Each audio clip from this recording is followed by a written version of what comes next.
Hello dear students, welcome to our channel educational goal. और आज के इस वीडियो में आप सभी जो फिजिक्स का पेपर करके आए हैं उसका सॉल्यूशन हम मिलाने वाले हैं। तो जो भी चैनल पर नए हैं उनसे रिक्वेस्ट है कि चैनल को सब्सक्राइब करें, साथ ही साथ हमारे टेलीग्राम चैनल एजुकेशनल गोल को ज्वाइन कीजिए। तो चलिए आगे बढ़ते हैं। देखिए, सबसे पहले सही विकल्प है और पहला प्रश्न है, किस उपकरण का उपयोग वोल्टेज नियंत्रक के रूप में किया जाता है? तो इसका उत्तर हो जाएगा जेनर डायोड। ठीक है।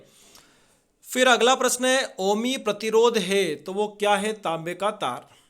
ठीक है।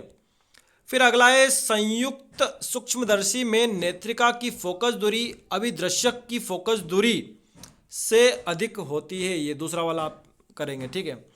उसके बाद एक प्रोटॉन में न्यूनतम आवेश होता है तो डी का थर्ड। ठीक है। उसके बाद किसी कुंडली का स्वप्रेरकत्व निर्भर नहीं करता है कुंडली में प्रवाहित धारा पर। ठीक है। फिर अगला है, ट्रांसफार्मर किस सिद्धांत पर आधारित होता है?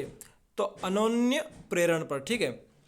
फिर अगला है, विद्युत चुंबकीय तरंगे होती है तो कैसी होती है? त्वरित आवेश से उत्पन्न होती है। ठीक है। अब हम आगे बढ़ते हैं। ये आपके सारे इंग्लिश में थे तो यही आंसर वो है। अब हम रिक्त स्थान देख लेते हैं कि सबसे अधिक आवृत्ति की विद्युत चुंबकीय तरंगे कौन सी होती है? तो गामा किरणें होती है। ठीक है। फिर अगला है, धारावाही परिनालिका रिक्त स्थान की भांति व्यवहार करती है तो दंड चुंबक की भांति व्यवहार करती है, दंड चुंबक। फिर अगला है, मीटर सेतु किस सिद्धांत पर कार्य आधारित है? तो विथ स्टोन सेतु या विथ स्टोन ब्रिज। ठीक है। फिर अगला है, जल के अंदर वायु का बुलबुला अवतल लेंस की भांति व्यवहार करता है। कौन सा लेंस? अवतल लेंस। ठीक है। उसके बाद अगला है, नेंड गेट का बुलियन व्यंजक होता है ए डॉट बी बराबर वाई। ठीक है। अब अगला है, आकाश का नीला दिखाई देने का कारण क्या है? प्रकाश का प्रकीर्णन। ठीक है, प्रकाश का प्रकीर्णन। फिर अगला है, विद्युत परिपथ में वोल्ट मीटर को सदैव रिक्त स्थान में जोड़ते हैं तो समांतर क्रम में जोड़ते हैं। अब हम आगे बढ़ते हैं और ये हमारी सही जोड़ी में मिला लेते हैं। तो देखिए, पहला है, संयुक्त सूक्ष्मदर्शी की आवर्धन क्षमता जो है वो क्या है? तो ये फार्मूला है उसका। ठीक है। उसके बाद अगला है, ब्रूस्टर का नियम। तो बच्चों, पढ़ाई में डाउट्स आते हैं, सॉल्व नहीं हो पा रहे, घबराओ मत। इसका सोल्यूशन है डाउट एंड टैप। जिस भी सवाल में आपको डाउट है उसकी फोटो खींचो, क्रॉप करो और 5 सेकंड के अंदर अंदर आपको उसका वीडियो सोल्यूशन मिल जाएगा, वो भी बिल्कुल फ्री में। यानी अब आप पूछिए अपने अनलिमिटेड सवाल कहीं भी कभी भी। अब चाहे आपका सवाल क्लास 6 से 12वीं आईआईटी जेईई या नीट का हो, या फिर सीबीएसई, यूपी, बिहार, राजस्थान या अन्य स्टेट बोर्ड का हो, कोई भी सब्जेक्ट हो, physics, chemistry, maths, biology, science, आपके सभी सवालों के जवाब आपको मिलेंगे सिर्फ डाउटनेट ऐप पर।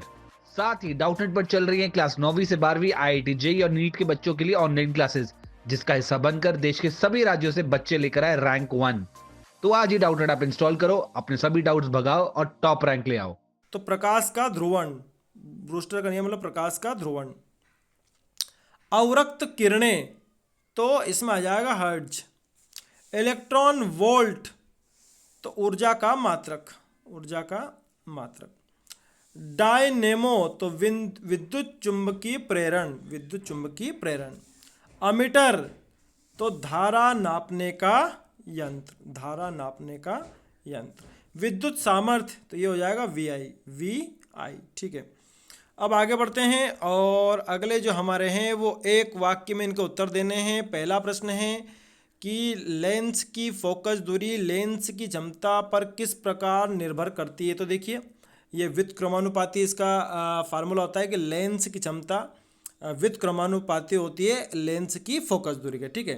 तो ये उल्टा इसका रहता है। फिर अगला है, किस गेट को व्युत्क्रम गेट कहा जाता है? तो नॉट गेट। कौन सा गेट? नॉट।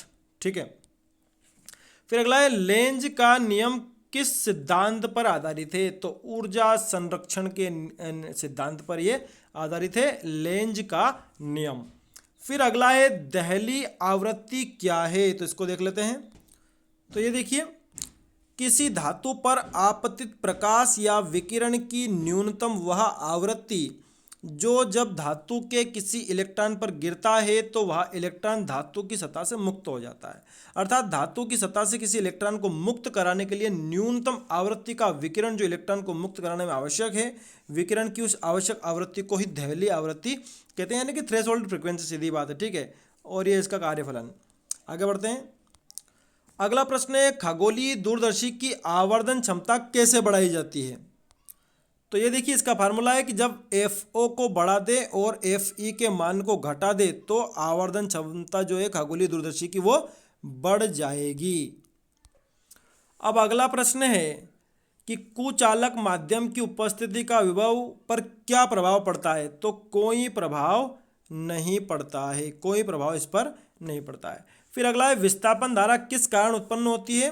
तो विद्युत क्षेत्र में परिवर्तन के कारण विस्थापन धारा उत्पन्न होती है, या फिर आप कह सकते हैं कि विद्युत अभिवाह में परिवर्तन के कारण विस्थापन धारा उत्पन्न होती है। तो ये आपके ऑब्जेक्टिव्स हो गए। Thanks for watching this video.